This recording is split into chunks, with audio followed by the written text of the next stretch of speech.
আওয়ামী লীগের ১.৫ দশকের শাসনামলে দেশের ব্যাংকিং খাতে চলে ব্যাপক লুটপাট।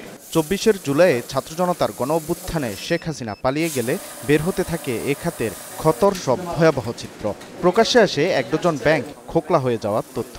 এতে আতঙ্কে ব্যাংকগুলোর শাখায় শাখায় চলে টাকা তোলার হিড়িক। নতুন গভর্নর দায়িত্ব নিয়েই হাত দেন ব্যাংকিং খাত সংস্কারে, যার অংশ হিসেবে শিগগিরই দুর্বল হয়ে পড়া Exim, Union, SIBL, First Security ও গ্লোবাল ইসলামী ব্যাংকে একীভূত করবে কেন্দ্রীয় ব্যাংক।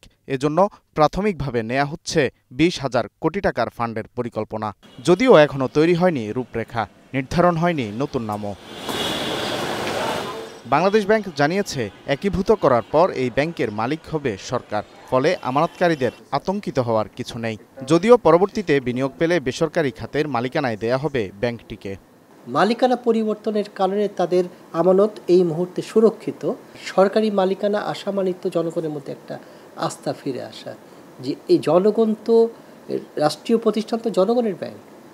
জনগণের ব্যাংক হতে জনবান্ধব হবে, জনবিমুখী হবে না, এটি ধরে নেওয়া চাই।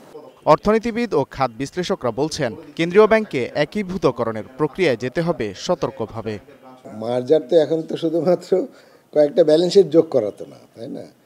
এখন কারো প্রভিশন ঘাটতি থাকবে, কারো ক্যাপিটাল ঘাটতি থাকবে, কারো অ্যাসেট কোয়ালিটি একরকম হবে না। এগুলো অনেক এক্সারসাইজ করতে হবে। আমি জানি না ওনাদের ইন্টারনাল কোনো টিম কাজ করতেছে কিনা, কাজ তো করার কথা একদিন। এবং এগুলো ওভারনাইটও তো শেষ করে ফেলতে পারবো না। একই জায়গায় যদি পাঁচটারই ব্রাঞ্চ থাকে, তাই না?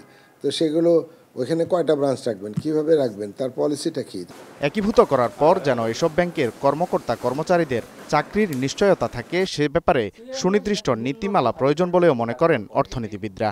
এটা একটা বড় চিন্তার বিষয়, কিন্তু এই যে যখন মার্জার অ্যাকুইজিশন হবে সেই সময়টাতে শর্ত হিসেবে বলতে হবে যে আগামী 5 বছরে কারো চাকরি যাবে না।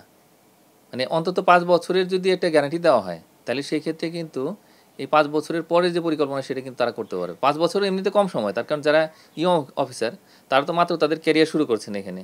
আর এই মুহূর্তে আসলে চাকরি পাওয়াটা অত্যন্ত কঠিন, মানে চাকরি চলে যাওয়াটা সহজ, কিন্তু এখন যে বেকারত্বের অবস্থা এবং বাজার যেরকম প্রতিযোগিতামূলক হয়ে উঠেছে, এই অবস্থায় আসলে ব্যাংক থেকে কারো চাকরি গেলে একবার সেইটা ফেরত পাওয়াটা অত্যন্ত কঠিন।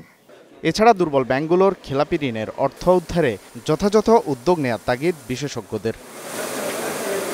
Walid Sakib, star news, Dhaka.